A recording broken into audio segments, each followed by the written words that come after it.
श्री गणेशाय नमः, श्री सरस्वते नमः, श्री गुरुभ्यो नमः। जय सद्गुरुनाथ समर्थ, तुमच्या चरणी माझा माता सदा सर्वदा राहू देई दाता, ऐसा वरदाता देई की। श्री गणेशाला वंदन करून प्रभू रामचंद्राचं स्मरण आणि सद्गुरूशी शरण जाऊन कथेचं अनुसंधान आहे। ग्रंथकर्ते या ठिकाणी असणाऱ्या भगवंताची स्तुती करू लागलेली आहे।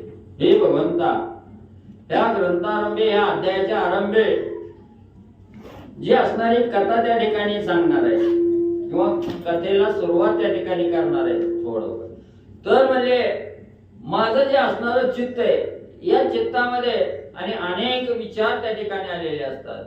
संशयाचं काहूर त्या ठिकाणी लागलेलं असतं आणि या मनातील असणारा संशय किंवा असणारे जे हे आहे मनामध्ये, ते इतरत्र असणारं मन त्या ठिकाणी भटकू नये।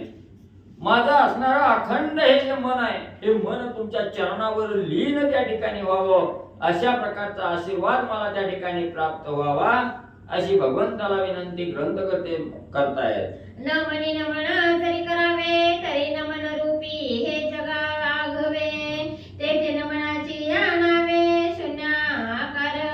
मग ग्रंथकर्ते त्या ठिकाणी सांगतायत, भगवंता तुम्हाला असणारा साष्टांग नमस्कार त्या ठिकाणी करायचा म्हटलं तर तुम्हालाच कशासाठी त्या ठिकाणी तुम्हीच सांगितलं गेलं, या सृष्टीमध्ये जो काही असणारा त्या ठिकाणी जीव मात्र आहे, चराचरामध्ये असणारा भगवंत भरून उरलेला आहे त्या ठिकाणी। मग सगळीकडे या असणाऱ्या सृष्टीमध्ये जिकडे तिकडे पाहावं तिकडे भगवंत आहे, प्रत्येकाला नमस्कार त्या ठिकाणी घालावा, पण तुमचंच नाव घेऊन त्या ठिकाणी नमस्कार घालावा असं माझ्या मनात त्या ठिकाणी आलं। म्हणून असणाऱ्या ह्या तुमच्या शिवाय ही असणारी सृष्टी त्या ठिकाणी परिपूर्ण नाही, सर्वत्र तुमचा असणारा अधिवास त्या ठिकाणी आहे असं त्या ठिकाणी आणि ग्रंथकर्ते बोलू लागलेले आहे। शून्यकार जेथे झाला तेथे भासाची अवघा बुडाला, तया भासा पलीकडे ठाव स्वामीला, म्हणून न मनाला मती नाही। मग त्या ठिकाणी सांगतायत, ज्या सृष्टीमध्ये भगवंताशिवाय क्षण एक असणारा कण सुद्धा त्या ठिकाणी रिता नाही, सगळ्यामध्ये असणारा भगवंत आहे, शून्य असं काही त्या ठिकाणी नाही, जिथं भगवंत नाही असं असणारं त्या ठिकाणी स्थानच नाही। मग तो असणारा प्राणी मात्र असू द्या, जीव मात्र त्या ठिकाणी असू द्या, मग सगळीकडे असताना त्या ठिकाणी म्हणजे आम्ही तुम्हाला त्या ठिकाणी पाहतोय, म्हणून साष्टांग नमस्कार तुम्हाला त्या ठिकाणी असो असं ग्रंथकर्ते आणि भगवंताला बोलू लागलेले आहे। तरी स्फूर्ती स्फुरे अंतरी आणि मूर्ती ठसावी बरी, जैसी या कृपेची लहरी मज दिनावरी असावी। मग असणाऱ्या भगवंता मी असणारा दिन आहे, कशामध्ये दिन आहे, पैशानं दिन नाही किंवा श्रीमंतीनं दिन नाही त्या ठिकाणी, पण मी एक अनाथ आहे, ज्याला असणाऱ्या भगवंताच्या प्राप्तीची इच्छा आहे। जोपर्यंत इच्छा होत नाही तोपर्यंत तो साधक दीन त्या ठिकाणी असतो, हीन असतो। म्हणून भगवंता तुमच्या प्राप्तीशिवाय मी दीन आहे त्या ठिकाणी, म्हणून या असणाऱ्या माझ्यासारख्या दिनावर कृपा त्या ठिकाणी करा।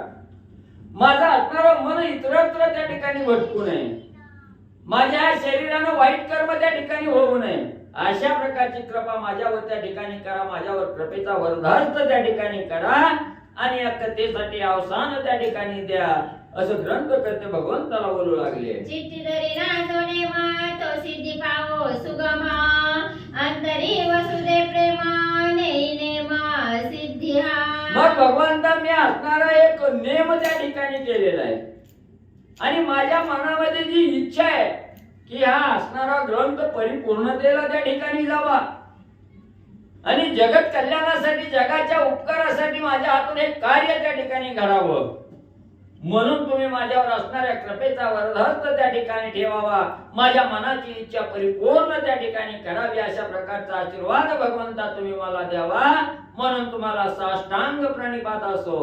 असो आता तो स्तुतिवाद वधू आता कथानुवाद, जेने संतोषी गोविंद स्तुतिवाद ऐकुणी। मग त्या ठिकाणी ग्रंथकर्ते बोलू लागले, वेळ जाईल, नुसती भगवंताची स्तुतीच करून त्या ठिकाणी काही होणार नाही, त्यासाठी अंतःकरणातून प्रेम त्या ठिकाणी यायला पाहिजे आणि भगवंताविषयी ज्या वेळेस प्रेम उत्पन्न होत नाही तोपर्यंत त्या साधकाचं दीनपणा त्या ठिकाणी जात नाही। म्हणून सांगू लागले, नुसती स्तुती करून त्या ठिकाणी होत नाही, तरीही माझ्या मनामध्ये त्या ठिकाणी आलं की आपलं कार्य सिद्धीला जावं म्हणून भगवंताला पाचारण त्या ठिकाणी करावं, म्हणून भगवंता मी तुमची असणारी आणि स्तुती म्हणले केली. जैसे याचक भिकारी जाती श्रीमानाची आद्वारी, त्याची स्तुती केल्यावरी प्रसन्नांतरी तो होय. मग ग्रंथकर्ते त्या ठिकाणी सांगू लागलेले आहेत, मी एवढी भगवंताची स्तुती का त्या ठिकाणी केली, कशासाठी केली. ज्या वेळेस एखादा असणारा भिकारी त्या ठिकाणी असतो आणि भिक्षा मागण्यासाठी एखाद्या श्रीमंताच्या दारावर त्या ठिकाणी जावं, त्या श्रीमंताची भली मोठी असणारी स्तुती करावी, आदरानं त्याला त्या ठिकाणी बोलावं, नाना प्रकारचं त्याचं असणारं गुणनवाद त्या ठिकाणी करावं. आणि ज्या वेळेस त्या भिक्षुकानं गुणनवाद केलं, श्रीमंताला त्या ठिकाणी बरं वाटतं आणि बरं झालं की मनाला आनंद त्या ठिकाणी होतो आणि आनंदाच्या भरात मनासारखी दान दक्षिणा तो असणारा श्रीमंत लोक आणि त्या गरीबाला त्या ठिकाणी देतात. म्हणून असणाऱ्या भगवंता मी तुमची आराधना त्या ठिकाणी केली, स्तुती केली, तुमच्या मनाला समाधान लागावं आणि त्या आनंदाच्या भरात तुमच्याकडून मला असणारा वरदहस्त त्या ठिकाणी प्राप्त व्हावा, कृपेचा वर त्या ठिकाणी मिळावा, म्हणून मी भगवंताची आणि आराधना म्हणजे केली. मग होऊन या प्रसन्ना पुरवितयाची मनकामना, देवी स्तुती वाद्ये लक्ष्मी रमणा दासा प्रती पाळीत. मग त्या ठिकाणी असणारा म्हणजे जसं असणारी श्रीमंत लोकांचं गुणनवाद केलं की आनंदाच्या भरात श्रीमंत लोक त्या याचकाच्या मनासारखं दान त्या ठिकाणी देतात. म्हणून मी भगवंताची आराधना केली की माझ्या मनाची मनोकामना पूर्ण त्या ठिकाणी व्हावं आणि हा असणारा अधिक मास नावाचा जो ग्रंथ आहे, महात्म्य आहे, हे महात्म्य परिपूर्णतेला त्या ठिकाणी जावं आणि जे जे साधक भगवंताची आराधना करतात, स्तुती करतात, नमस्कार त्या ठिकाणी करतात, त्याला आपल्या असणार त्या असणाऱ्या भक्ताचा दास म्हणजे भगवंत त्या ठिकाणी होतो आणि लेकरासारखा सांभाळ असणारा भगवंत त्या साधकाचा त्या ठिकाणी करतो. ग्रंथकर्ते सांगतायत, मग म्हणे क्षीराब्दीशाही ऐके हो कांचन देही, या मलमासाचे ठाई काय की जे हो लक्ष्मी. मग असणाऱ्या विष्णू भगवंत त्या ठिकाणी लक्ष्मी मातेला बोलू लागले. ऐक असणारी लक्ष्मी म्हणले, हा असणारा अधिक मास आहे, दर 3 वर्षांनी येणारा अधिक मास आहे, याला पुरुषोत्तम मास असं नाव आहे, याला तिसरा असणारा मलमास आहे आणि या मलमासामध्ये या अधिक महिन्यामध्ये कुठलं व्रत त्या ठिकाणी करावं किंवा कुठलं आचरण त्या ठिकाणी करावं किंवा कुठल्या प्रकारचं दान धर्म त्या ठिकाणी करावं याच्याविषयी माहिती तुला सांगतो, असं विष्णू भगवंत आणि लक्ष्मी मातेला बोलू लागलेले आहे. तरी अल्प अथवा स्वल्प काहीतरी की जे दान तप, होम अथवा ध्यान जप शक्तीनुसार पैकी जे. मग या ठिकाणी भगवंत लक्ष्मीच्या रूपाने आपल्याला त्या ठिकाणी सांगू लागले, दर 3 वर्षाने येणारा अधिक मास आहे आणि या अधिक मासाचं अनन्यसाधारण असणारं महत्व त्या ठिकाणी आहे. या महिन्यामध्ये जास्त काही नाही जमलं तरी थोडं तरी असणारं दान त्या ठिकाणी आपल्या हातून घडावं किंवा असणारा होम हवन विधी त्या ठिकाणी करावा.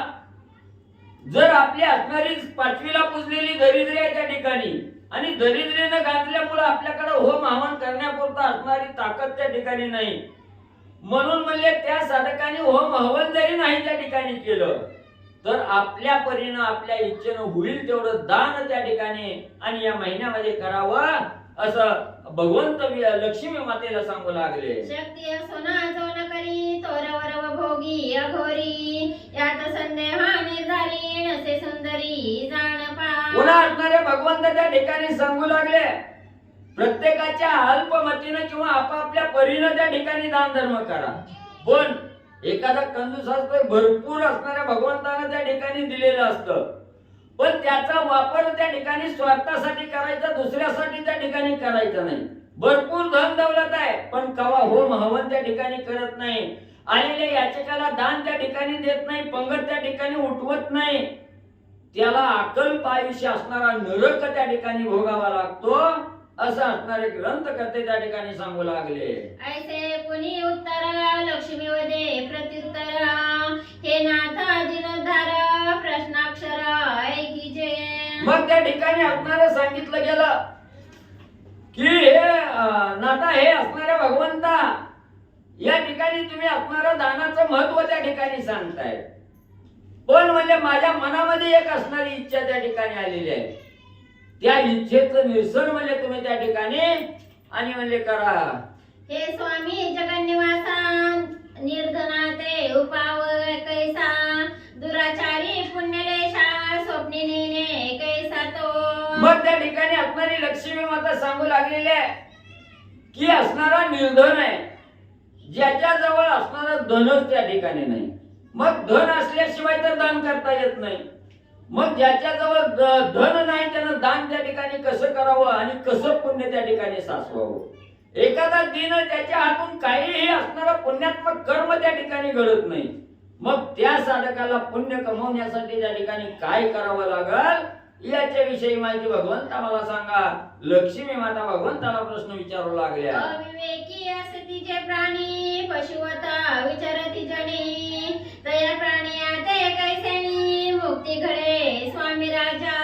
मग लक्ष्मी माता म्हणू लागलेली आहे जे असणारे या जीव मात्राला आलेले आहेत, जो जीव त्या ठिकाणी प्राप्त झालेला आहे असा असणारा जो साधक आहे त्या ठिकाणी त्याच्याजवळ असणारा निर्धन धन त्या ठिकाणी नाही किंवा सदा सर्वदा असणारं त्या ठिकाणी पापात्मक कर्म त्या ठिकाणी करतो, एकही पुण्याचं कर्म त्या ठिकाणी करत नाही.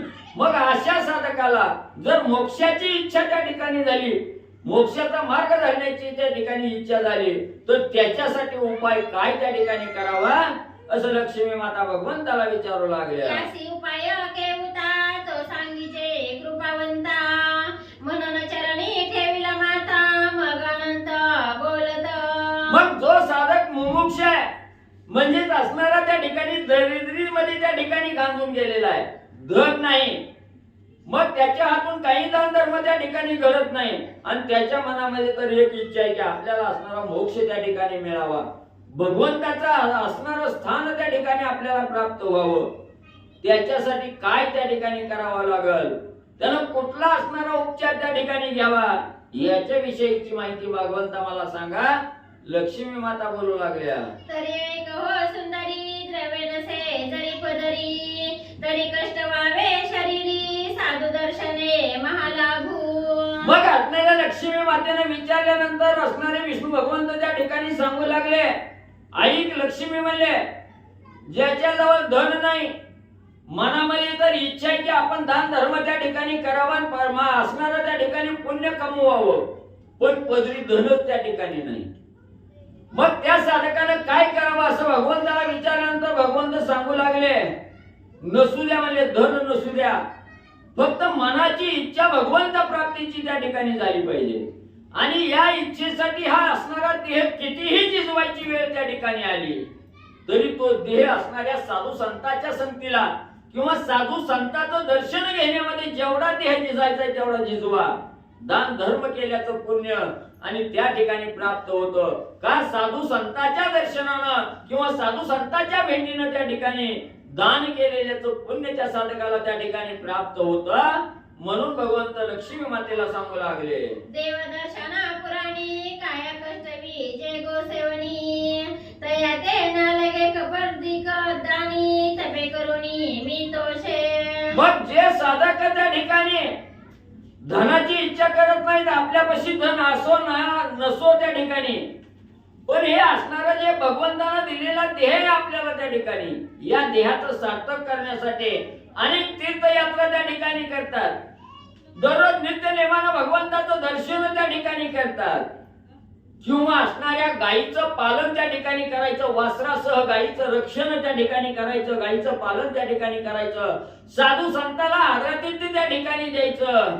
त्याला त्या साधकाला त्या ठिकाणी कसल्याही प्रकारचं दान धर्म करण्याची त्या ठिकाणी गरज नाही, याच्यातच त्याला असणारं पुण्य त्या ठिकाणी प्राप्त होतं. म्हणून असणारे भगवंत सांगू लागले. एच विषयी इतिहास ऐके हो स्वस्त मानस दयाचे निमज संतोष तोची प्रकार अवधारी. आणि जे साधक असणाऱ्या गायीचं रक्षण करतात, गायीचं पालन त्या ठिकाणी करतात, साधू संताला आश्रय त्या ठिकाणी देतात, साधू संतांचा समागम त्या ठिकाणी करतात, ते माझे अतिशय प्रिय त्या ठिकाणी आहेत. मग अशा साधकाला त्या ठिकाणी काय मार्ग करावा, माझी प्राप्ती कवा त्या ठिकाणी होते, याच्याविषयी आणि जो साधक असणाऱ्या म्हणजे त्या ठिकाणी भगवंताचे हात धरतो तो साधक माझा प्रिय त्या ठिकाणी कवा होतो त्याच्याविषयीची माहिती सांगतो आहे. या भुवनात्रयाचे ठाई गौतमी ऐसे दैवच नाही, जिने कष्ट उनिया देही क्षीरवृष्टी करी जगाते. मग त्या ठिकाणी असणारे भगवंत सांगू लागले या असणाऱ्या पृथ्वी तलावर गायीपेक्षा श्रेष्ठ कोणच त्या ठिकाणी नाही. गाय का श्रेष्ठ आहे त्या ठिकाणी?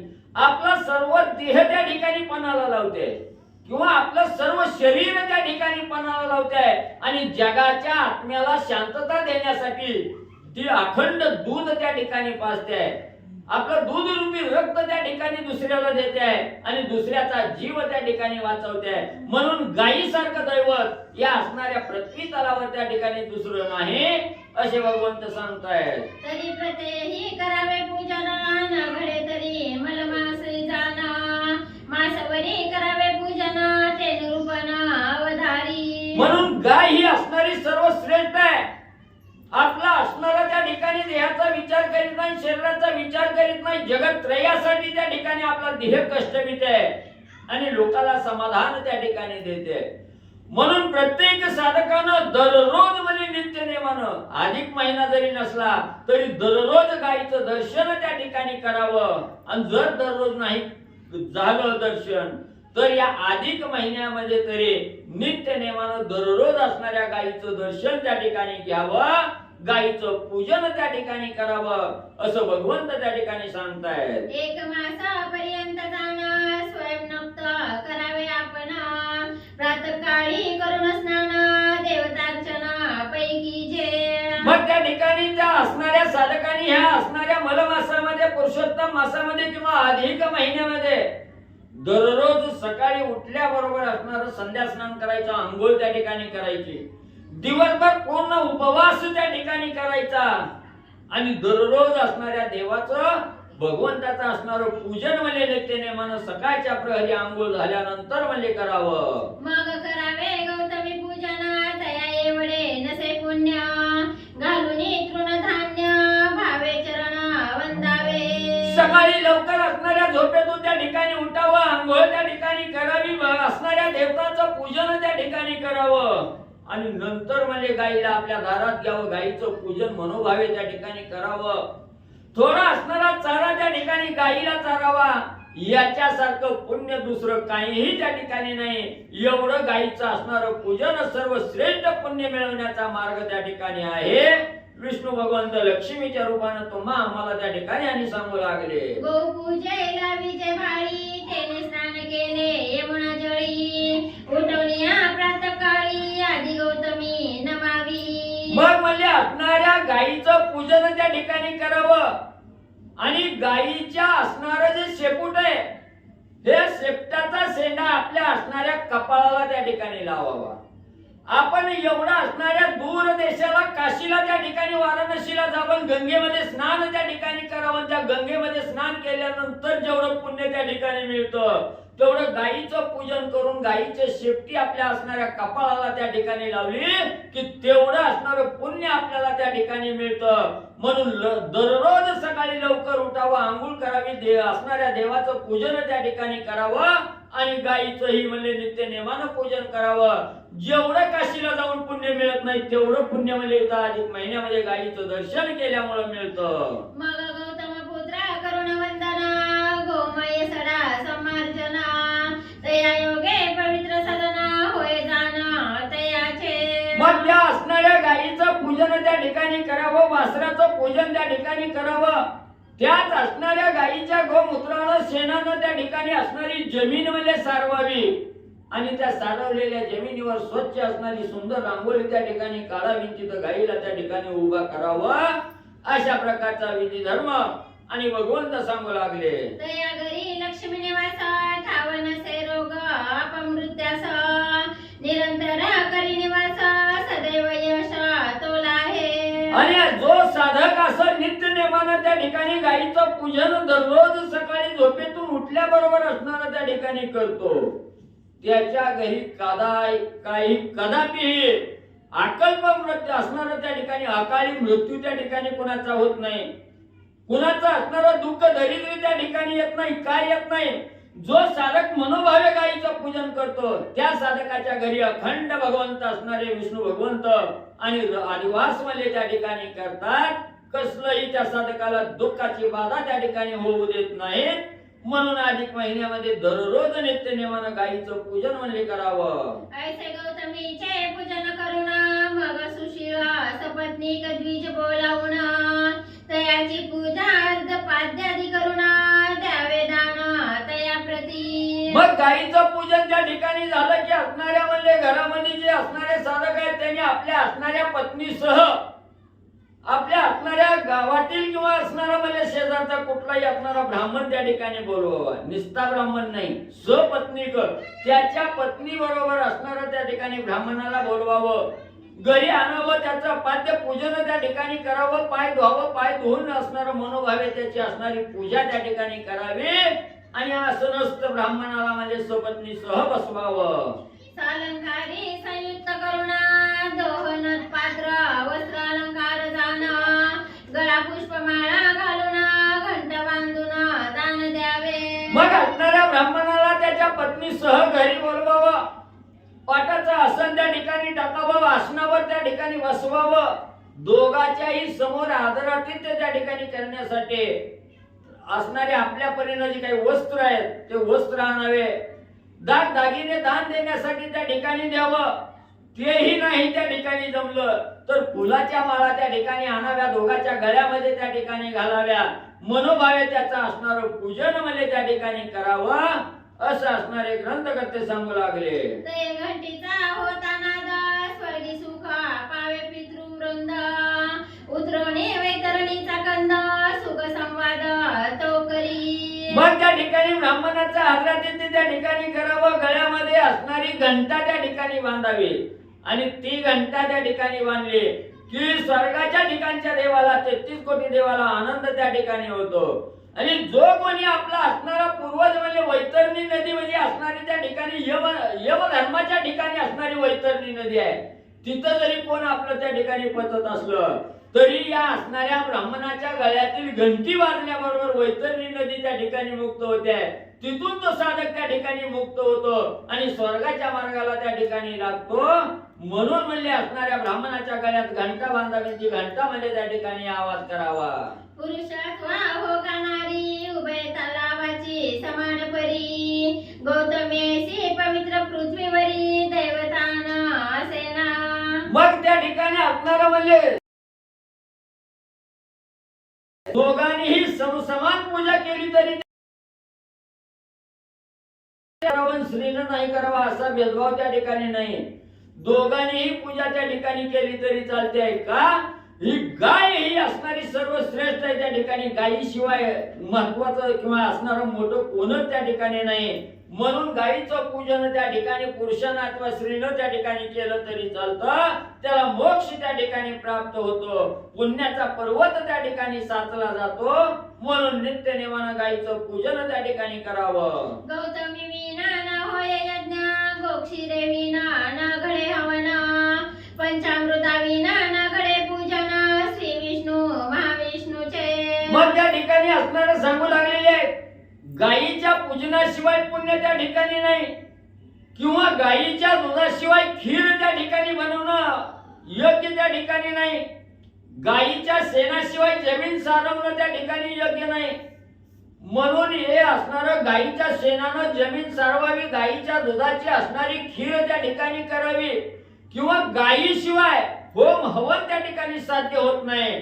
म्हणून प्रत्येक कार्य करत असताना गायीचं पूजन त्या ठिकाणी करावं. त्याशिवाय कार्य सफल होत नाही भगवंत सांगतायत.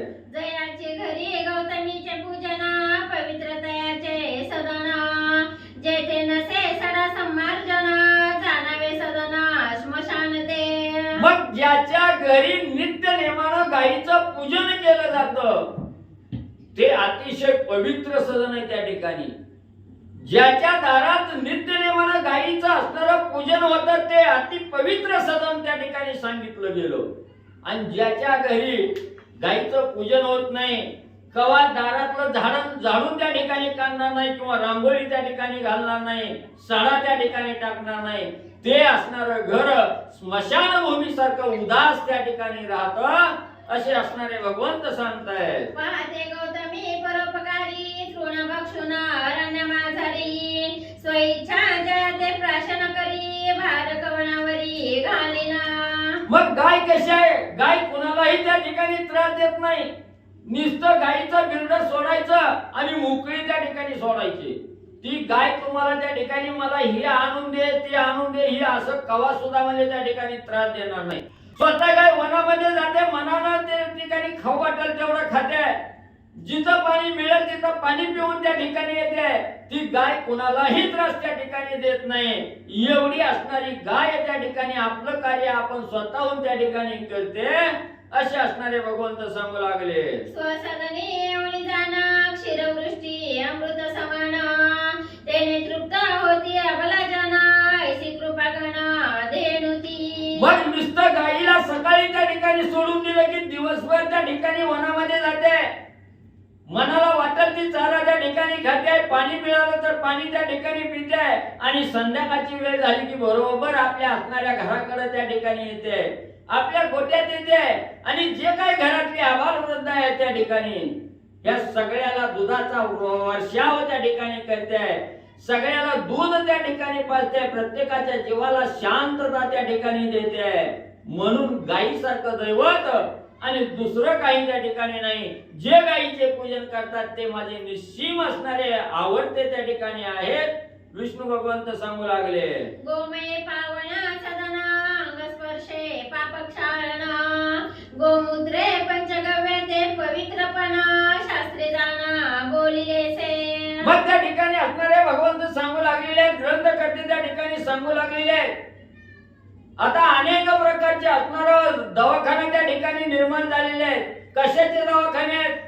कसलाही औषधोपचार त्या ठिकाणी नाही.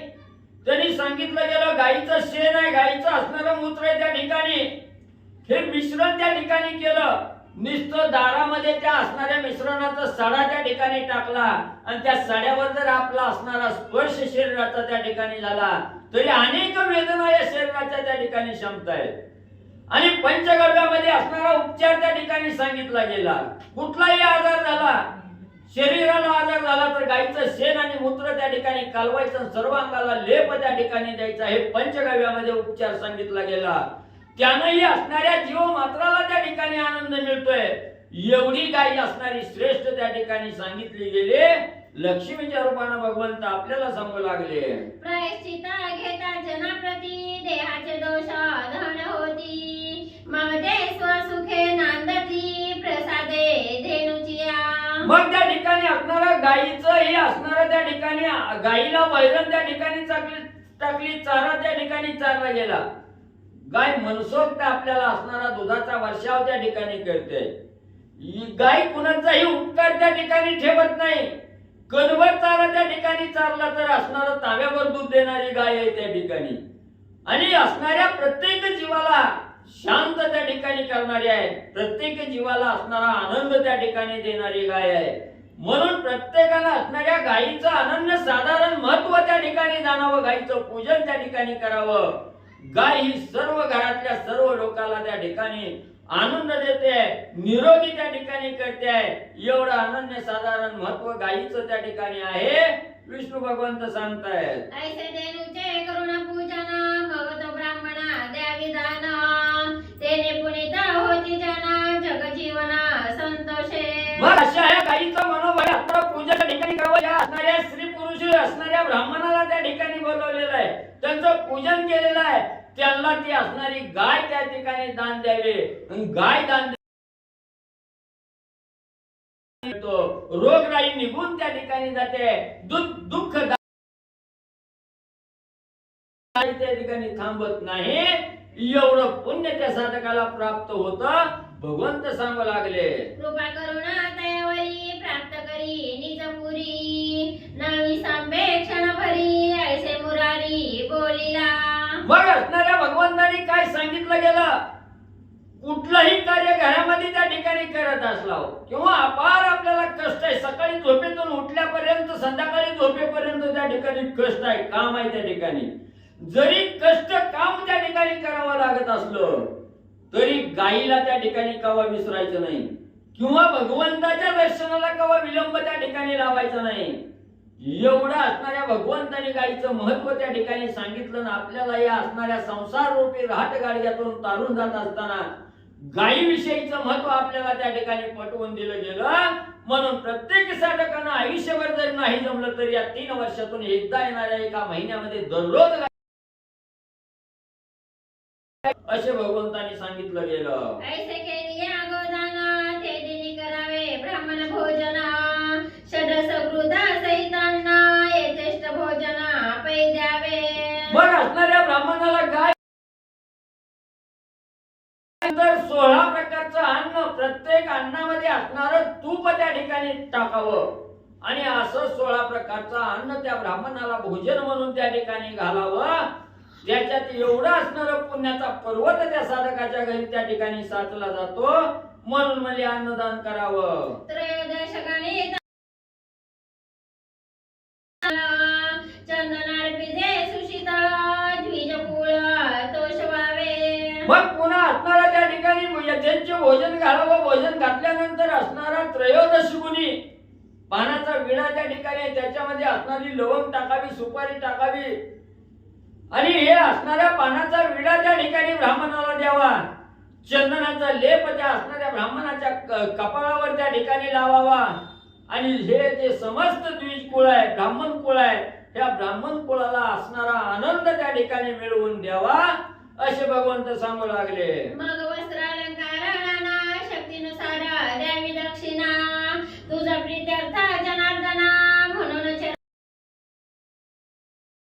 पानाचा विडा त्या ठिकाणी दिला, चंदनाचा लेप त्या ठिकाणी लावला गेला की आपण असणारं जे वस्त्रदान त्या ठिकाणी करणार आहोत ते वस्त्रदान ब्राह्मणाला करावं. आपल्या परीनं जमल तेवढं असणाऱ्या दागिनं त्या ठिकाणी अलंकार द्यावं आणि आपल्या शक्तीनुसार आपल्या असणाऱ्या ताकदीनुसार त्या ब्राह्मणाला योग्य अशी दक्षिणा त्या ठिकाणी द्यावी आणि दक्षिणा देत असताना सांगावं ही असणाऱ्या भगवंताला अर्पण त्या ठिकाणी होवं. म्हणून त्या असं म्हणावं आणि ब्राह्मणाच्या हातात दक्षिणा त्या ठिकाणी देऊन ब्राह्मणाचं मन संतुष्ट त्या ठिकाणी करावं भगवंत सांगू लागले. परी येथे अवघड मोठे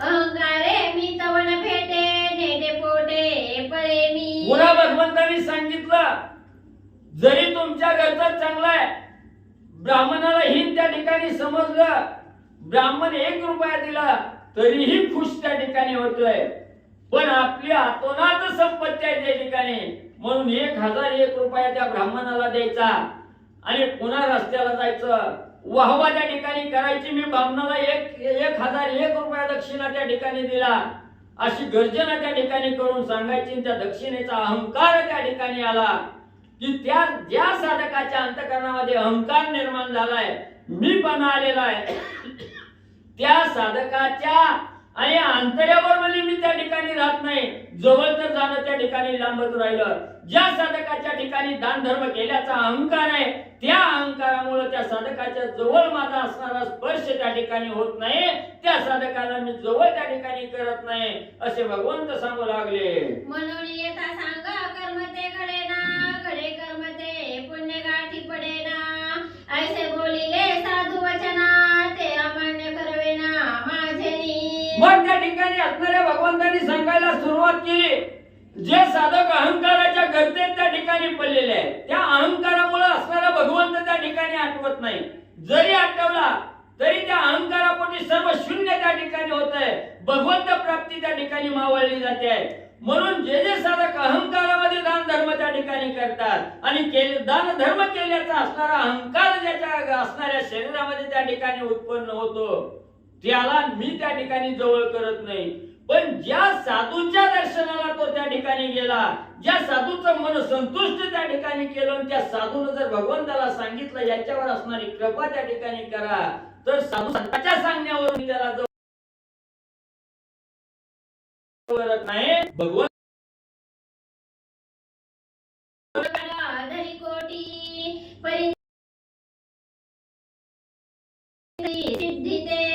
मग कोणाच्या ठिकाणी का साधू संतांच्या सानिध्यात जावं असणारे भगवंत त्या ठिकाणी सांगतायत. प्रत्येकाला 1 रुपया जरी आपण दानपेटीमध्ये त्या ठिकाणी टाकला तरी स्वतःने दान 1 रुपया केला म्हणून याचा अहंकार त्या ठिकाणी जळला जातो आणि त्या अहंकारामध्येच गुरफटून तो साधक जातो. पण जो साधक एवढा अहंकार जरी आपल्याला जवळ त्या ठिकाणी बाळगला गेला आणि निष्ठ साधू दर्शनासाठी त्या ठिकाणी गेला तर संताला असणाऱ्या साधकाचा कळवळा त्या ठिकाणी आल्याशिवाय राहत नाही. ज्या साधूला असणाऱ्या म्हणजे साधकाचा असणारा त्या ठिकाणी हेवा वाटला गेला किंवा याचं कल्याण त्या ठिकाणी करावं असं साधूला त्या ठिकाणी वाटतं. म्हणून जे जे साधू ज्या ज्या साधकासाठी माझ्याकडे याचना त्या ठिकाणी करतात याचं भलं कर भगवंता असं ज्या ठिकाणी म्हणतात त्या साधूचं वचन मी उल्लंघन त्या ठिकाणी करत नाही. जरी अहंकाराने बरबटलेला असला साधूच्या संगतीला त्या ठिकाणी लागला की सर्व अहंकार त्या ठिकाणी बाजूला जातो आणि मी त्या साधूचं वचन प्रमाण त्या ठिकाणी मानून त्या साधकाला जवळ त्या ठिकाणी करतो. साधू वचन माझ्यासाठी सर्वश्रेष्ठ त्या ठिकाणी आहे असं ही भगवंत सांगू लागले. या जागी निरंकार जाण करावे जप तप दान पुण्य तयाचे मी जनार्दन नविसंबे क्षण भरी. मग भगवंत सांगतायत तुम्हाला काय करावं लागतं. अहंकारामध्ये केलेलं कार्य आहे त्या ठिकाणी अहंकारामध्ये केलेलं पूजन आहे हे पूजन निष्फळ ठरतं. तुम्हाला एवढं कष्ट करावं लागतं तो अहंकारातून पुण्य त्या ठिकाणी मिळवण्यासाठी एखाद्या साधूकडे त्या ठिकाणी जावं लागतं. पण जे जे साधक त्या ठिकाणी निरअहंकार त्या ठिकाणी बाळगतात कसलाही अहंकाराला जवळ त्या ठिकाणी करत नाहीत आणि असणाऱ्या देवताला त्या ठिकाणी मानतात भजन पूजन त्या ठिकाणी करतात गायीचं रक्षण त्या ठिकाणी करतात त्या साधकाला कुठल्याही ज्या साधकाच्या अंतःकरणामध्ये अहंकार नाही त्या साधकाला कुठल्याही साधू संतांकडे जरी नाही गेलं तरी माझी प्राप्ती त्या ठिकाणी झाल्याशिवाय राहत नाही. म्हणून नित्य नेमानं मनोभावे असणारा सांगितलेला दान धर्म नित्य कर्म त्या ठिकाणी पार करा भगवंत सांगू लागले. माझा माझा अहंकार झाला हयग्रीवा झालं ते वेळा म्हणून सकळ जगाला करुण गलबला सांगतो. स्वतः भगवंत त्या ठिकाणी सांगतायत आधी आपण अनुभव त्या ठिकाणी घ्यावा लागतो आणि आलेला अनुभव जगाला त्या ठिकाणी ओरडून सांगावा लागतो. म्हणून भगवंत त्या ठिकाणी सांगतायत एक वेळेस मला सुद्धा त्या ठिकाणी अहंकार झालेला होता आणि त्या अहंकारामुळे असणारा यज्ञाचा घोडा मला त्या ठिकाणी व्हावं लागलं होतं. बरोबर आहे का. यज्ञाचा घोडा मला त्या ठिकाणी व्हावं लागलं होतं. म्हणून म्हणले अहंकार त्या ठिकाणी नाही याची प्रचिती मला स्वतः त्या ठिकाणी आलेली आहे. म्हणून जगाला असणारा त्या ठिकाणी ओरडून सांगतो की बाबांनो कुठलंही कार्य त्या ठिकाणी करत असताना पुण्यात्मक कार्य त्या ठिकाणी करत असताना त्या कार्याचा अहंकार त्या ठिकाणी बाळगू नका. या देहाला अहंकाराचा वारा त्या ठिकाणी लागू नये म्हणून असणारा मला कळवला येतो. म्हणून म्हणजे तुम्हाला निस्वार्थीपणाने असणारी सेवा त्या ठिकाणी करा भगवंत सांगतायत. थोडे करा अथवा फार परिमणी न धरा अहंकार तेने मी तुष्ट सर्वेश्वर वाय भारत याचा. भगवंत म्हणतायत तुमची ऐपत त्या ठिकाणी नाही. तुम्ही 1000 रुपये जरी असणारा त्या ठिकाणी भगवंतासाठी अर्पण केलं आणि एखाद्या साधकाने 1 रुपया जरी त्या ठिकाणी अर्पण केला अगर मी म्हणतो त्याच्याजवळ रुपयाही त्या ठिकाणी नाही पण मनोभावे असणाऱ्या भगवंताच्या मंदिरात त्या ठिकाणी आलाय भगवंतासमोर हात जोडून लीन वृत्तीने त्या ठिकाणी झालेला आहे तो सुद्धा साधक माझा अतिशय प्रिय त्या ठिकाणी आहे. फक्त ज्याच्या देहाच्या ठिकाणी अहंकार आहे त्या साधकाच्या जवळ मी जात नाही. निरअहंकारी जो साधक माझ्या जवळ येतो त्याला माझ्या जवळ असणारं स्थान त्या ठिकाणी मिळाल्याशिवाय राहत नाही भगवंत सांगतायत. यदर्ती श्लोक गीतार्थाचा पार्थाप्रती निरोपीला साचा तोचे अभिप्राय येथीचा मणियाना निर्धार. मग या ठिकाणी सांगतायत जो असणारा म्हणजे या असणाऱ्या पुण्याचा जो अभिप्राय त्या ठिकाणी सांगितला गेला. कोणी सांगितलं. असणाऱ्या कृष्णाने म्हणजे अर्जुनाला जसा उपदेश त्या ठिकाणी केला तोच उपदेश म्हणजे मी इथं या ठिकाणी करतो असे विष्णू भगवंत सांगू लागले. ऐसे फलाशारहित दान जे करीती मदर्पण ते प्रिया मजला गुण बहु बोलून काय दाऊ. मग त्या ठिकाणी भगवंत सांगतायत माझ्या प्राप्तीची आस मनामध्ये त्या ठिकाणी धरली. ठीक आहे, माझं असणारं भजन पूजन त्या ठिकाणी करता, पण मनामध्ये निराशा पाहिजे. कुठलीही फळाची अपेक्षा त्या ठिकाणी करू नका. निरअपेक्षेनं माझे जे असणारं भजन त्या ठिकाणी करतात, माझे दर्शन त्या ठिकाणी घेतात, त्याच्या पूर्ण अपेक्षा मला न सांगता मी त्या ठिकाणी आणि म्हणजे पूर्णत्वाला नेतो. म्हणून म्हणजे अपेक्षा मनामध्ये ठेवून, आशा मनामध्ये ठेवून माझ्या दर्शनाला जे साधक येतात त्यांच्या मनोकामना पूर्ण झाल्याशिवाय त्या ठिकाणी राहत नाहीत. म्हणून आता याच्यावर काय म्हणजे एवढं जास्त बोलावं असे भगवंत लक्ष्मी मातेला बोलू लागले. जय आवडी मोक्षाची तेने पूजा करावी नेमाची, मलमासा विशेषाची सामग्री पुण्याची अपार. तुला सांगितलं बसणारे भगवंत सांगू लागले. किती मी उदाहरण देऊन तुम्हाला सांगायचं म्हटलं तर काही उपयोग नाही. थोडक्यात सांगतो म्हणजे आता ज्याला ज्याला वाटतंय आपल्याला असणारा मोक्ष त्या ठिकाणी मिळावा, स्वर्ग प्राप्त त्या ठिकाणी व्हावा, त्या साधकानं म्हणजे इथं जसा नियम सांगितला त्या नियमाप्रमाणे या अधिक महिन्यामध्ये प्रत्येक दिवशी जे वर्तन त्या ठिकाणी सांगितलं, जे आचरण सांगितलं गेलं, जे पूजा विधान सांगितलं गेलं, त्या नित्य नियमानं कार्य त्या ठिकाणी करा. असणारा त्या ठिकाणी तुमची मुमुक्षा, तुमच्या मनाची इच्छा त्या ठिकाणी पूर्ण झाल्याशिवाय राहत नाही, मोक्ष प्राप्त झाल्याशिवाय त्या ठिकाणी राहत नाही. म्हणून नित्य नेमानं एक एवढा महिना तरी असणारा म्हणजे आचार विचार त्या ठिकाणी बदला आणि माझं असणारं पूजन करा. ऐसे हे गोमहिमन तुझं मी केले निवेदन, म्हणून स्वयं जनार्दन लक्ष्मी प्रती आपण सांगत. मग त्या ठिकाणी भगवंतांनी सांगितलं, लक्ष्मी माते तू विचारलं, ज्या साधकाकडे धन दौलत नाही, गरीब आहे, दरिद्रीत म्हणजे 5 पिढ्याला दरिद्री त्या ठिकाणी लागलेली आहे, त्या साधकाला मोक्ष प्राप्त करण्यासाठीचा पर्याय विचारला. म्हणून तू विचारला, म्हणून मी असणारं गायीचं महत्व त्या ठिकाणी सांगितलं. गायीचं पूजन करण्यासाठी 1 रुपयाही त्या ठिकाणी लागत नाही, दान धर्म करण्याची गरज नाही, फक्त गायीचं मनोभावे पूजन करा, ब्राह्मणाचं पूजन त्या ठिकाणी करा, ब्राह्मणाला वस्त्रदान त्या ठिकाणी द्या, एवढं म्हणजे त्या ठिकाणी महत्व सांगितलं. म्हणून आता असणारं पुढचं कथानक काय आहे ते आपले श्री हरी महाराज त्या ठिकाणी सांगतील.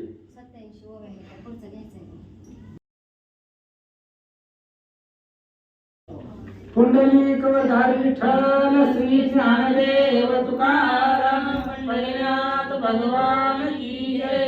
प्रभु श्री रामचंद्र भगवान की जय. कपिवर्य महारुद्र हनुमान की जय.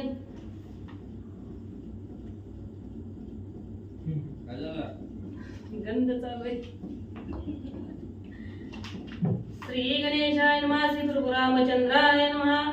जयावडी मोक्षाची तेने पूजा करावी नेमाची, मलमास विशेषाची सामग्री पुण्याची अपार. कथेचं अनुसंधान ग्रंथ करते या ठिकाणी सांगतायत, ज्याला मोक्षाची आवड आहे, मोक्षाची आवड प्रत्येकाला असते. कोणाला नरकाला जावं वाटतंय, कोणालाच वाटत नाही, सगळ्यांना वाटतं आम्हाला स्वर्गाला जायला पाहिजे. म्हणून ज्याला ज्याला मोक्षाची आवडी आहे त्यानं आता सांगितलेलं सगळं जी काय असणारी भगवंतांना गायची सेवा सांगितली, ही सगळी असणारी गोसेवा या महिन्यामध्ये मल मासामध्ये अधिक महिन्यामध्ये जर केली तर तो साधक मोक्षाला जातो. महाराज सांगतात, ऐसे हे गो महिमान तुझं मी केले निवेदन, म्हणून स्वयं जनार्दन लक्ष्मी प्रती आपण सांगत. आणि अशा प्रकारचं गायीचं महिमान किती आहे, गो महिमान भगवान श्री विष्णूने लक्ष्मीला सांगितलं. म्हणजे गायीच्या असणारी सेवा केल्यानंतर ना कशी कशी सेवा करायची, त्या गायीचं सेवा केल्यानंतर ना काय पुण्य आहे, हे सगळं भगवंताने सांगितलं. तरी पण मी 2 मिनिटांमध्ये सांगतोच. राम अश्वमेध ग्रंथामध्ये एक कथा आलेली आहे. भगवान श्रीरामचंद्राचे सासरे कोण, जनक राजा. आणि जनक राजा स्वर्गाला निघाले. स्वर्गाला जाणार, त्या रामाचा सासरा नरकाला थोडीच जाणार आहे. स्वर्गाला चालले होते, पण जाता जाता नरकाच्या मार्गातून स्वर्गाला निघाले. मग ज्यावेळेस नरकाच्या मार्गावरून जात असताना नरकातली जी लोक होती, जनक राजा जवळून चालल्यावर त्याच्या अंगाच्या वाऱ्याने त्या नरकातल्या लोकांना सुख वाटलं.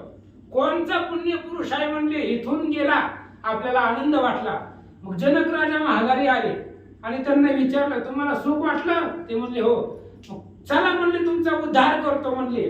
मग जनक राजा त्या सगळ्या लोकांना घेऊन यमाकडे गेले. यमाला सांगितलं महाराज यांची मुक्तता करा. यम म्हणला असं होत नाही महाराज, तुम्ही मोठ्या लोकांचे पाहुणेच जावा म्हणले.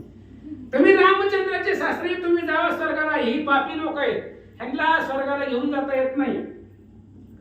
मग जनक राजाचा हट्ट होता. जनक राजा म्हणले जर नसतील ह्यांची जर मुक्तता होत नाही तर मी इथंच राहतो. जर माझ्या एक क्षणभराच्या संगतीने एवढं सुख ह्यांना वाटलं मग मी इथंच राहतो, मला नकोच स्वर्ग जिथं प्राण्याला दुःख. मग नाही विराजानं यमराजानं त्या सगळ्याची मुक्तता केली. मग जनक राजाच्या मनामध्ये प्रश्न आला. जनकाने विचारलं महाराज, जनकाने विचारलं, दोन प्रश्न विचारतो, दोन प्रश्नाची उत्तर द्या. पहिले उत्तर मी नरकाला आलोच कसा,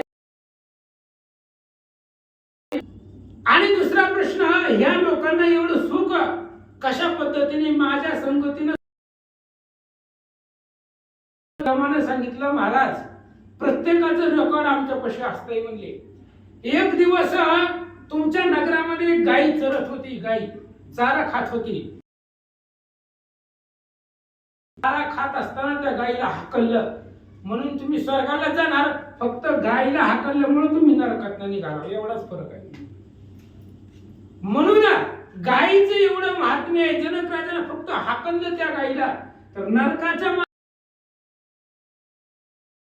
त्यामुळे तिथल्या लोकांना सुख झालं.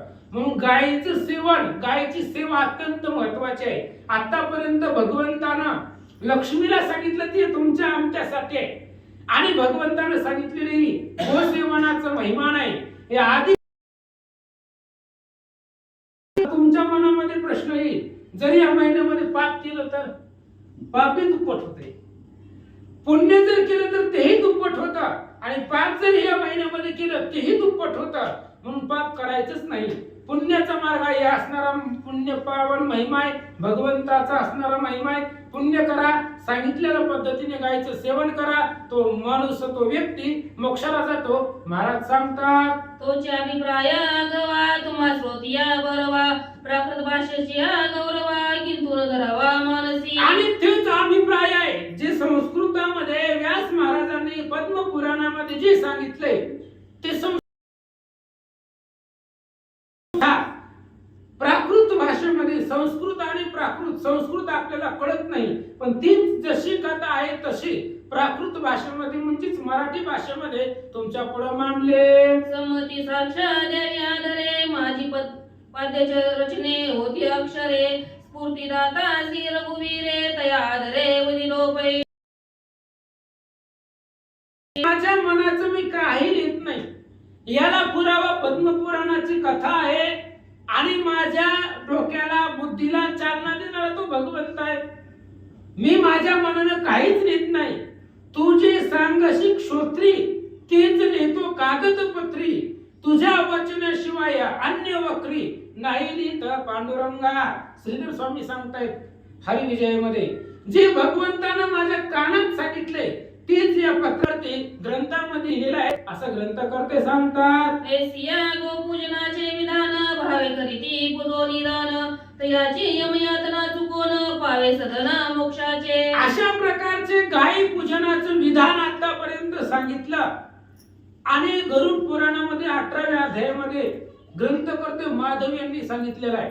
33 कोटी देवांचं वास्तव्य सांगत असताना भगवंत सांगतायत गायीचं मध्यभाग स्वतः गाय म्हणजेच मी आहे, आणि म्हणून गोपूजनाचं महात्म्य, तिची सेवा जसं आतापर्यंत सांगितलंय तसं जर तुम्ही केलं तर मोक्षाला झालं असं महाराज सांगतात. यदर्ती संशय न धरावा सापेक्ष श्लोक परिसावा संमितीचे प्रयत्न पाहावा पद्मपुराणीचे पै. याविषयी कुठल्याच प्रकारचा संशय मनामध्ये आणू नका. जर तुम्हाला संशय येत असेल, जर तुम्हाला काही आक्षेप घ्यायचा असेल तर ते आधी पद्मपुराण नावाचा ग्रंथ उघडा आणि ते पहा. पद्मपुराणामध्ये संस्कृत जर तुम्हाला कळत असेल तर बघा, तर पद्म पुराणामध्ये जी कथा आहे तीच प्राकृत भाषेमध्ये मी सांगितले. महाराज सांगतात, मग लक्ष्मी म्हणे जी माधवा ऐसे महिमान सांगता बरवा परिसंदेह माझी भावा तो निरसावा स्वामिया. लक्ष्मी माता ऐकत होत्या आणि भगवान श्री विष्णू सांगत होते. आणि सांगत असताना लक्ष्मी मातेने विचारलं, देवा एक संशय माझ्या मनामध्ये, प्रश्न. तुम्ही सांगितली कथा गायीच्या सेवनाचे, गायीचे पूजेचे, गायीचं महत्व सांगितलं. मग ही सगळं ऐकल्यावर माझ्या मनामध्ये एक प्रश्न निर्माण झालाय. कोणता? गौतमी देवी अवतारी आणि प्रचितीच परोपकारी देवी ती विष्ठा भक्षण निर्धारी काय मनोनिया. आणि त्यावेळेस लक्ष्मी मातेने विचारलं, भगवंता तुम्ही सांगताव गौतमी देवी आहे, गाय सगळ्यामध्ये श्रेष्ठ आहे असं तुम्ही आता सांगितलं, आणि दुसऱ्याला उपकारकारक असणारी गाय आहे, गायीपासून कुणाला हानी नाही, सगळ्या जगाला त्या गायीचा उपकार आहे असं तुम्ही सांगितलं. मग एक प्रश्न आहे, गाय पवित्र आहे, पुण्यवान आहे, मग गाय विष्ठा भक्षण का करते? कुठेही उकिंड्यावरती ह्याच्यावरती त्याच्यावरती गाय का चरते? चांगलं चांगलं गाय खात नाही, वाईट वाईट जी विष्ठा आहे त्याच सेवन गाय का करते मला सांगा. मग बोले रमाधवो एक याचा अभिप्रायो शापास्तव पाहावो विष्ठा भक्षण ते झाली. भगवान श्री विष्णूने सांगायला सुरुवात केली, ऐक म्हणली लक्ष्मी, गाय पुण्यवान आहे, गाय पवित्र आहे, पण गाय स्वतःच्या मुखाने विष्ठा भक्षण का करते? तर त्या गायीला शाप दिलेला आहे. मग त्या गायीला कोणी शाप दिला ती पण सांगतो, ऐक. तरी शाप तो कवनाचा परिसे भावा पैतीचा सदाशिवे दिदलासाच्या शापसाच्या ते येते. मग तुला पुन्हा प्रश्न निर्माण पडेल की गायीला शाप कोणी दिला? असला गायीला शाप की विष्ठा भक्षण गाय आजपासून करेल अशा प्रकारचा शाप भगवान श्री विष्णूला गायीला शाप महादेवानं दिलेला आहे. का दिला ते पण सांगतो. एकदा परिचितुराना ते अभिमान सृष्टी करता मी एक. ऐक म्हणली लक्ष्मी, गायीला महादेवाने का शाप दिला त्याची कथा सांगतो. एकदा मी आणि ब्रह्मदेव म्हणजे भगवान श्री विष्णू आणि ब्रह्मदेव सहज कैलासाला गेलो महादेवाकडे, आणि जात असताना माझ्या लक्षामध्ये आलं की ब्रह्मदेवाला गर्व झालेला आहे. सृष्टी करणारा रचणारा मीच आहे अशा प्रकारचा गर्व ब्रह्मदेवाला झालेला होता. ते जाणूनी सदाशिवे ब्रह्मया ते निविदिले बरवे जे आमुचे मुगाटा ते अवलोकावे आणि सत्वर यावे मागारे. आणि मी आणि ब्रह्मदेव कैलासाला भगवान सदाशिवाकडे महादेवाकडे गेलो. आम्ही दोघं बी महादेवापाशी जाऊन उभा राहिलो. ब्रह्मदेवाला गर्व झाला, महादेवानं ओळखलं आणि महादेवानं ब्रह्मदेवाला सांगितलं, महाराज जावं म्हणले, माझं जे मुकुट आहे म्हणजे माझ्या स्वरूपाचं जे मुकुट आहे ते मुकुट कुठं आहे जरा शोधून या असं काम ब्रह्मदेवाला महादेवानं सांगितलं. या देखता आम्हालागी निरोपिता झाला महायोगी अमुचे पदतळ पाहून वेगी परतून यावे मागारे. लक्ष्मी ब्रह्मदेवाला सांगितलं, महादेवानं जावा आणि माझं मुकुटाचं ठिकाण किंवा माझा मुकुट पाहून या. आणि मलाही काम सांगितलं भगवान श्री विष्णूला, तुम्हीही जावा, पाताळामध्ये जावा, कुठं जायचं तिथं जावा आणि माझ्या पायाचं वास्तव्य कुठं आहे, पायाचं ठिकाण कुठं आहे ते शोधून येण्यासाठी मला सांगितलं असं सांगू लागले. ऐसी आज्ञा कैलास नाते तिथली आम्हा उभयता ते अभिमानी जाणून ब्रह्मया ते मुकुट शोधते तो गेला. आणि अशा प्रकारची आज्ञा महादेवानं आम्हा दोघांना दोन कामं सांगितली. महादेवानं भगवान श्री विष्णूला सांगितलं, जावा माझे पाय कुठं आहेत, म्हणजे मी जर विराट स्वरूप धारण केलं तर माझे पायाचं ठिकाण कुठं असेल ते शोधून या. आणि ब्रह्मदेवाला सांगितलं, माझं मुकुट कुठं आहे, मुकुटाचं असणारं ठिकाण कुठं आहे ते शोधून या. अशी दोघांना दोन कामं सांगितली.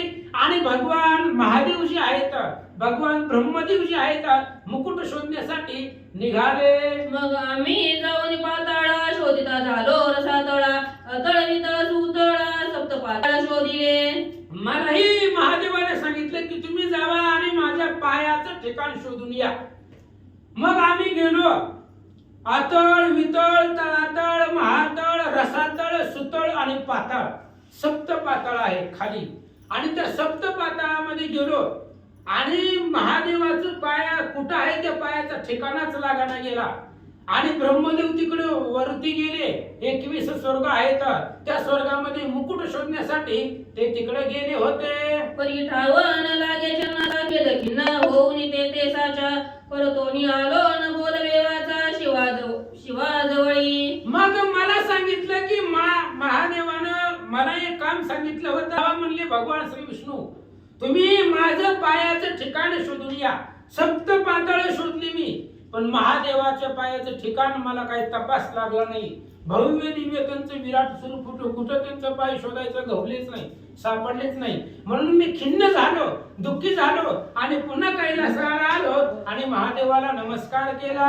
अधो दृष्टी अधो मुख हे देखुनी कैलास नायक माझे आश्वासोनी नावेक बैसच्छन एक पयाता. मी गेलो महादेवाच्या पुढे गेलो, खाली मान घालून उभा राहिलो. कारण जे काम सांगितलं होतं ते आपल्याकडून झालं नाही, त्याच्यामुळे मी मान खाली घातली आणि महादेवाच्या पुढे जाऊन उभा राहिलो. महादेवाने सांगितलं, भगवंता थोड्या वेळ 2 मिनिटं इथं थांबा म्हणले. दुसऱ्याला मी एक काम सांगितलेलं आहे, ते महागारी येऊ द्या, ते आल्यावर आपण बघू. अशा प्रकारे सांगू लागले. तो इकडे ब्रह्मदेवे काय केले 21 स्वर्ग धुंडाळीले परिमुकुटाचा अंत न कळे म्हणे परतोली जाता भेदन दिसे मज लागी. आणि मग ब्रह्मदेवाला मी ते काम सांगितलं होतं. ब्रह्मदेव गेले 21 स्वर्ग हुडकले, पण भगवान महादेवाच्या मुकुटाचा अंत लागला नाही. ब्रह्मदेव म्हणले, रिकाम्या हाताने कसं जावं, काम सांगितले म्हणल्यावर ते पूर्णच करून जायला पाहिजे ना. सृष्टी करते आहेत, आपण सृष्टी निर्माण केलेली आहे आणि एवढंसं काम आपल्याकडून होत नाही का. म्हणून ब्रह्मदेवाला दुःख वाटलं आणि ब्रह्मदेव काय करतात, तो कुडी बुद्धी उपजली अंतरी तो देणू आणि केतिके पाचारी साक्ष द्यावया शिवाजवळी चला मग समागमे मागिया. ब्रह्मदेवाची बुद्धी कुडी झाली म्हणजे मनामध्ये वाईट विचार आले. ब्रह्मदेवाने विचार केला, महादेवाचा मुकुट कुठे आपल्याला नाही दिसला, पण दिसलाच म्हणून सांगायचं, खोटं बोलायचं पण रिटून बोलायचं, मागे सरायचं नाही. मग बरं आपण जर सांगितलं बघितला मुकुट तर महादेवाला विश्वास बसेल का, कोणीतरी साक्षीदार लागतो. म्हणून ब्रह्मदेवानं गाई आणि कीर्तकी ह्या दोघांना सोबतीला घेतलं. चला म्हणले माझ्या बरोबर साक्ष द्या, महादेवापाशी चला आणि फक्त गायीनं सांगायचं की यांनी तुमचा मुकुट बघितलाय. अशा प्रकारचं साक्ष देण्यासाठी गायीला ब्रह्मदेव सोबत घेऊन गेले.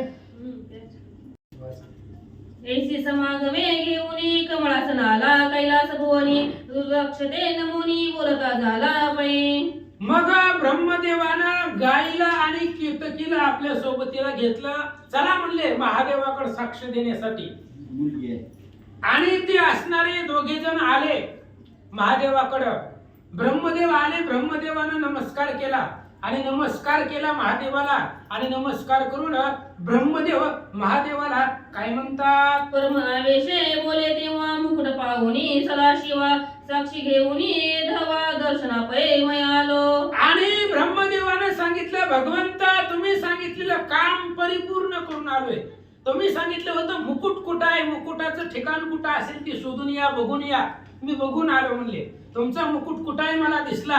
तुम्हाला जर खोटं वाटत असेल तर साक्ष पुराव्यासाठी या दोघांना घेऊन आलो असं बोलू लागले. द्राक्ष पुसता चंद्रमोळी असते बदले ते वेळी म्हणून क्रोधे शापिली दोघा ते नीलकंठे. आणि लगेच ब्रह्मदेवाने सांगितलं, तुम्हाला जर माझ्या बोलण्यामध्ये तथ्य वाटत असेल, खोटेपणा वाटत असेल तर ह्या असणाऱ्या गायीला आणि कीर्तकीला विचारा, मी ते मुकुट बघून आलोय का नाही. त्यावेळेस गायीने सांगितलं, त्या कीर्तकीनं दोघांनी बी सांगितलं बरोबर आहे म्हणले. हे ब्रह्मदेवानं आमच्या समोर तुमचा मुकुट बघितलाय, बघून आले. महादेवानं ओळखलं, देव आहे तो, देवादी देव आहे. महादेवानं ओळखलं इतकी कमी खोटं बोलतात. म्हणून या असणाऱ्या दोघांना, त्या गायीला आणि कीर्तकीला भगवान महादेवानं शाप दिला. तैपासूनी विष्ठा भक्षण देणू झाली असे देख पूजा झाले तो केतक ऐसा कथानक पूर्वीचा. सांभाळीन जातीची एक स्त्री आहे. आणि मग अशा पद्धतीने त्यावेळेस दोघेही खोटं बोलले, कारण मुकुट कोणीच पाहिला नव्हता. ब्रह्मदेवाने बी पाहिला नाही, ह्या गायीने कीर्तकीने कोणीच पाहिला नव्हता. मग आल्यानंतर न लगेच महादेवाच्या लक्षात आलं आणि महादेवानं गायीला शाप दिला, तू खोटं बोलली, खोटं तोंडानं बोलली म्हणून तुझं असणार मुख आहे, मुख विषाभक्षक होईल. म्हणून गाय कुठेही उकिरड्यावरती ते विष्ठाभक्षकी खाते, अपवित्र खाद्य गाय खाते, कारण महादेवानं शाप दिलेला आहे. अशा प्रकारे सांगू लागले. तुझ्या संशयाची निवृत्ती झाली की ते नसे चित्ती, देव सर्वांगी पवित्र मनती, मुख जाणते अपवित्र. भगवान श्री विष्णू लक्ष्मीला सांगतायत, तू प्रश्न विचारला होता की गाय देवी आहे, गौतमी आहे, मग असं कुठेही काही कसं काय खाते. त्यावेळेस ही कथा आहे की महादेवानं त्या गायीला शाप दिलेला आहे. गायीचं सर्वांग पवित्र आहे. गायीला जर खाजवलं तर आपल्या शरीरावरची सगळी जे काही दोष आहेत ते दोष संपले जातात, पुण्य प्राप्त होतं, गायीला सुख होतं. म्हणून गायीचं सर्वांग पवित्र आहे आणि मुख अपवित्र आहे, म्हणजे मुखानं विष्ठा वगैरे ती भक्षण करते. त्याचं कारण आहे महादेवानं शाप दिलेला आहे असं भगवान श्री विष्णू लक्ष्मीला सांगतात. मागुती संशया ते धरून मने माधवा लागून, तिरी सरस्वती ते निवासस्थान जीवागले असे की. पुन्हा लक्ष्मीच्या मनामध्ये संशय निर्माण झाला. म्हणले आता प्रत्येकाच्या जिभेवरती कोण आहे? सरस्वती आहे. आपण बोलतो, बोलून आणि ती सरस्वती आहे, विद्येची देवता सरस्वती आहे. मग आता तुम्ही म्हणता की गाय बोलली, ज्यावेळेस गाय बोलली त्यावेळेस गायच्या जिभेवर सरस्वती होती. मग सरस्वतीनं सुद्धा खोटं बोलली, त्यावेळेस खोटच बोलली असेल तेव्हा. मग असं कसं काय झालं? तर तेही कथा भगवान श्री विष्णू लक्ष्मीला सांगतात. ऐसिया कुचळ स्थानी सरस्वती ते निवास काय म्हणून, मग बोले मोक्षदानी एक कथनी तेची पै. गायीच्या मुखामध्ये सरस्वती आहे, जिभेवरती आहे. मग गाय ज्यावेळेस असं विष्ठा वगैरे भक्षण करत असेल त्यावेळेस तिथेही सरस्वतीचा वास गायीच्या मुखामध्ये असल्यामुळं मग ती सरस्वती अशी पुष्कळ ठिकाणी कशी काय राहते, त्या असा प्रश्न लक्ष्मी मातेने विचारला. त्यावेळेस त्याची कथा भगवान श्री विष्णू सांगू लागले. एके दिवशी एकदा ब्रह्मदेवचे वला बुद्धिवादा, काम बुद्धीने पेटला मला सरस्वतीसी. आणि एकदा असं झालं होतं, ब्रह्मदेवाची मुलगी आहे ती सरस्वती, आणि ब्रह्मदेवाला त्या सरस्वतीकडे पाहिलं आणि ब्रह्मदेवाला काळमा निर्माण झाला आणि त्याच सरस्वतीची अभिलाषा ब्रह्मदेवाने केली. हे अंतरी जाणविले शिवा ते मग शापिले तिया ते, कुळी गडे वास तू ते अपवित्र ते गर्वित. महादेवाने ओळखलं की अशा प्रकारची असणारी सरस्वती आहे आणि ब्रह्मदेवानं तिच्यावरती अभिलाष ठेवला. म्हणून महादेवाला अंतःकरणामध्ये जाणवलं, कारण देवादी देव आहे तो, प्रत्येकाच्या मनातलं भगवंताला कळतं. जाणे मुंगीचे ही मानस, मुंगीच्या मनात काय झालं हे ओळखणारा तो देव आहे. आणि लगेच महादेवाने ओळखलं आणि सरस्वतीला शाप दिला, अपवित्र जागी तुझा वास होईल असा शाप महादेवाने दिला.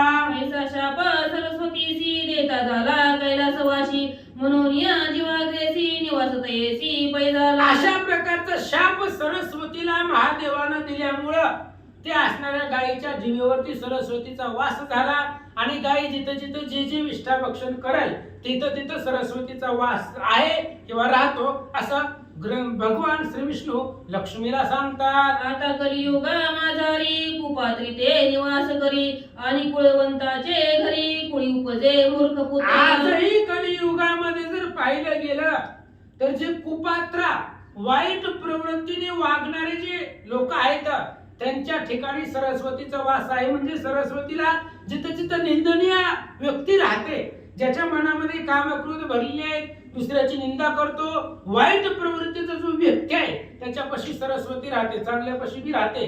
पण महादेवाने शाप दिल्यामुळं वाईटाच्या ठिकाणी सरस्वतीला राहावं लागतं असं महाराज सांगतात. तथापि विद्या असली किंचित तरी गर्वे केला त्याचा निपात, तया गर्वाने वाताहत कुळीजन करिता ती. म्हणून विद्येची देवता सरस्वतीला म्हटलं जातं आणि अशी असणारी सरस्वती एखादा वाईट व्यक्ती आहे आणि त्याला जर विद्या प्राप्त झाली तर नाही त्या ठिकाणी मुखामधून काहीतरी अपशब्द बाहेर सरस्वती त्याच्या मुखातून काढते आणि कुलवंताच्या घरामध्ये हे अपवित्र जन्माला आलं म्हणून त्याच्या कुळाला डाग लावते असं सांगतात. कुशीत मनुष्याचे देही विद्या प्राप्त होता पायी मग बोलो नेरिक वनासई मद बळे विद्येचे नी. एखादा मनुष्य कुश्चित आहे म्हणजे दुर्बुद्धी त्याच्या मनामध्ये वाईट आहे, त्याला जर विद्या प्राप्त झाली तर विद्येची देवता सरस्वती आहे, जिभेवरती वास करणारी सरस्वती आहे.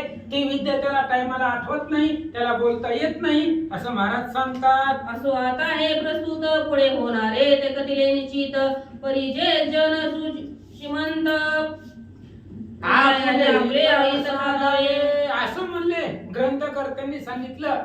ऐका, जे पाठ आतापर्यंत कथा झाली ती सांगितली 2 अध्यायामध्ये. पुढे जे होणार आहे ते मी तुम्हाला सांगतो. पण आपलं हित कशामध्ये आहे? पुरुषोत्तम मास आहे, भगवंताचा असणारा महिना आहे. 3 वर्षानंतर ना एकदा येतो. या महिन्यामध्ये जेवढे जेवढे पुण्यकर्म कराल ते पुण्य त्याचं दुप्पट मांडलं जातं आणि ती सेवा भगवंतापर्यंत पोचली जाते. म्हणून आपलं हित कशामध्ये ते पहा असं महाराज सांगतात. किंचन असलिया जाण पर्व काळी नगडे दान पुण्य ग्रहण आलिया जाण नेती भिजवून अडकारू. म्हणून अकिंचन असला एखादा असणारा गरीब असेल, त्याला शक्ती नसेल, दान धर्म करता येत नसेल तर सगळ्यात मोठं काम पुण्य आहे ते भगवंताचं नामस्मरण. हरी हरी हरी मंत्र हा अगाध भगवंताचं नामोच्चारण करणं या महिन्यामध्ये अधिक केलं तर जास्त पुण्य पदरामध्ये पडतंय, भगवंतालाही आनंद होतो असं सांगतात. म्हणून या मलमासी भावे सेवावे देवासी हा. पूजावे अति आदरेसी गो ब्राह्मणासी म्हणून आदरे. या अधिक महिन्यामध्ये भावे भजावे देवासी भगवंताची सेवा करा, त्यांचं नामस्मरण करा, गायी ब्राह्मणाची पूजा करा, आदरानं करा. जसं या ग्रंथामध्ये शास्त्रामध्ये सांगितलेलं आहे त्या पद्धतीने करा, तुम्ही मोक्षाला जाल महाराज सांगतात. एसी एक मास करिता पूजा मज भार होय अदोक्षजा कृपाळू होऊन या पूजा घालून निवारी पापा ते. म्हणून अशा प्रकारची 1 महिना एवढे अधिक महिन्यामध्ये जर माझी पूजा केली, माझं नामस्मरण केलं तर आनंद होतो आणि तो भगवंत आपल्यावरती प्रसन्न होतो आणि पापे होता निर्मुक्त. मग ते असणाऱ्या पापाला जाणारा व्यक्ती, नरकाला जाणारा व्यक्ती तो भगवंत निवारतो आणि मोक्षाची वाट, स्वर्गाची वाट त्याच्या पदरामध्ये घालतो महाराज सांगतात. पापे होता निर्मुक्त मग सहजची मोक्ष प्राप्त म्हणून या हे व्रत मज लागी सेवावे. मलमासी सेवावे. ह्या असणाऱ्या महिन्यामध्ये अधिक मास महात्म्यामध्ये काय करायचं? भगवंताची सेवा करायची, नामस्मरण करायचं. त्यानं काय होता? पापे होता निर्मुक्त. आतापर्यंत केलेलं पाप सगळं संपलं जातं. 3 वर्षामध्ये झालेलं पाप हे 1 महिन्यामध्ये संपलं जातं आणि सगळं पाप संपून पुण्यवान तो व्यक्ती होतो असं महाराज सांगतात. ही तुका इतिहास बरवा लक्ष्मी ते निविधी माधवा, माधवा हा. तोच्या अभिप्रायो आगवा तुम्हा पुढे विस्तारिल असे. ग्रंथकर्ते सांगतायत एवढा असणारा इतिहास 2 अध्यायामधली कथा भगवंतानं लक्ष्मीला सांगितलेली आहे. भगवान श्री विष्णू आणि लक्ष्मी या दोघांचा संवाद म्हणजेच हा पूर्ण ग्रंथ आहे. 2 अध्यायामध्ये दोघांचा संवाद सांगितला गेला आणि एवढा असणारा अभिप्राय कथा झाली आहे. जी झाली ती तुमच्या पुढे मांडली महाराज सांगतात. इति श्री मलमास महात्म्य पद्मपुराणाती संमत मनोरहसूत विजयी रचित 2य अध्याय संपूर्ण. कुंडली कवधारी विठ्ठल श्री ज्ञानदेव तुकाराम पंढरीनाथ भगवान की जय. गोपाल कृष्ण भगवान की जय. राजा